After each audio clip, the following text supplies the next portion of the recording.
The ceiling fan is on the third setting. You know this because of the rhythmic thwack hum it makes against the air. This is the soundtrack of your Tuesday nights, and it has been for more than a decade. You're on top of your wife. Your palms are pressed into the mattress on either side of her shoulders, taking just enough of your weight so you aren't crushing her, but not so much that your triceps start to shake. You're moving in a way that you know she likes, or the way she used to like, or maybe just the way that has become the path of least resistance. Mid stroke, you catch yourself looking at the oak headboard. You brought it together at that consignment shop on Western Ave back in '97, which feels like a century ago. But it makes you wonder, is this all there is? Hey, lovers. This is Sex in Real Life. Honest conversations about sex and relationships beyond 40. I'm your host, Stacey Herrera. We are conditioned to believe in the new leaf myth. Our culture is obsessed with the pivot, the rebrand, the midlife glow up. We treat our lives like software. If the current version has bugs or lags, we just wait for the patch. We tell ourselves that one day we'll finally get it right. But when it comes to your sex life, there are no do overs. This isn't a dark thought. I mean, it shouldn't be. It's just physics.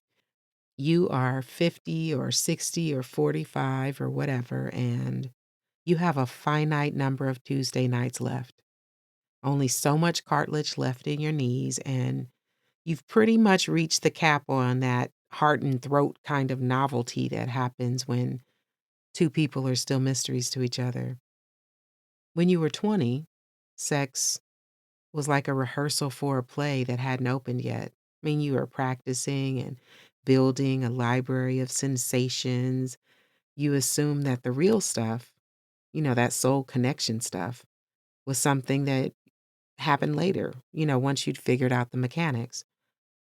Then you wake up at 55 and realize that the rehearsal was actually the show, and the years you spent going through the motions don't reset. You shift your weight. Your wife makes a sound, that soft and familiar exhale. It's not really a moan of ecstasy, but it's not a sigh of boredom either. It's just recognition. It's the sound of a person who knows exactly what's coming next because she's read the book 1,000 times, and so have you. You know the mole on her left hip.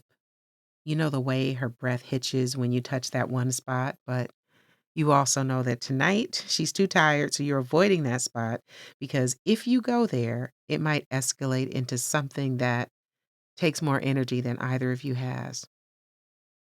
You are managing intimacy, budgeting the passion, so to speak. And you realize that you will never again experience that electric terror of undressing a stranger for the first time. The version of your body that doesn't have that ache in its lower back, it doesn't exist anymore. And she'll never be the version of herself that isn't exhausted from 2 decades of mortgages and orthodontic appointments and that slow, shadowy silence that you share. The do over is a lie we tell ourselves to tolerate a mediocre present. We think, if this marriage ends, I'll find someone who makes me feel 20 again. Or if I just work out more, I can reclaim the sexual peak I missed because I was too busy building a career. But even if you leave, even if you find the new partner and the new bed and the new thrill, you are still bringing that same odometer. You are going to still be in this body that has already traveled those miles. You can't unknow what you already know about gravity. There's this concept in Japanese called mano no aware. It's often translated as the pathos of things, but it's really about the bittersweet realization that everything is transient. The cherry blossoms are beautiful because they're about to die. Sex in a long term relationship is the ultimate exercise in mano no aware. It's the realization that this Tuesday with this fan, with this person who knows your worst habits, is a non renewable resource. You aren't getting this hour back. You're not saving your intimacy for a better version of yourself that exists 5 years down the road. When you're on top of her, going through the motions, the automated part of your brain wants to tell you that you're bored.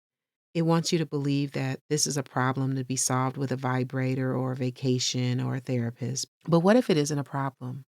What if the boredom is just the scent of the cherry blossoms? What if the fact that there are no do overs is the only thing that makes the sex real? When you realize that you don't get a second chance at your sexual history, the stakes change. Suddenly the motions you were going through look different. You aren't moving your body, you're participating in the only life that you're ever going to have, at least as far as we know. You start to look at your wife, not as the wife of 20 years, which is a title that carries the weight of 1,000 domestic chores, but you start to see her as the only other person on the planet who possesses the map to this part of your timeline. She's the only other person besides you who knows what your body felt like yesterday. She's the one who remembers the apartment with the radiator that hissed. She's the lone witness to so many versions of you that no longer exist.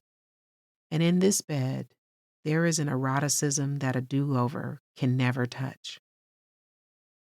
I'm thinking about a conversation that I had with a gentleman who is in his late 60s, and he'd been married for about 45 years. And he told me that sex felt like visiting his childhood home. He said, and I quote, "I know where all the creaks in the floorboards are. I know which windows stick. I don't get the thrill of a new house anymore, and I don't get the new carpet smell, but I'm the only one who knows how to make the fireplace work." I thought that was so profound. There's dignity in that, but it requires you to give up the idea of the life you thought you'd be having by now.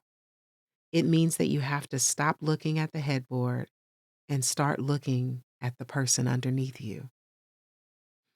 The tragedy of the sex life do over myth is that it makes us spectators in our own skin. We spend so much time comparing our current experience to a hypothetical better that we miss the actual physical sensations that are happening in the moment. You miss the warmth of her skin, the way her fingers lock behind your neck. You miss the fact that despite everything, the arguments, the boredom, the graying hair, she's still here. She's still choosing to do this life thing with you. If you're lying there tonight or tomorrow or next Tuesday and you feel that familiar wave of, is this it? Lean into it. Don't try to fix it. Don't try to spice it up with a gimmick you read about in a magazine. Just acknowledge the physics. I'm here. This is my body. This is her body. And this is the only time we will ever be exactly this age, in this room, with this fan. When you strip away the possibility of a do over, you're left with more than passion. You get this raw, unvarnished truth that this right here is the sum total of your erotic life. It's not a rehearsal, it's not a draft. This is the performance, this is the final performance. And when you realize that, the motions stop being a chore, they become a ritual. You realize that you aren't just having sex, you are documenting the fact that you're still alive. You are asserting that even in a world that wants to trade you in for a newer model, this connection has a pulse. You don't get to do it over. Thank God.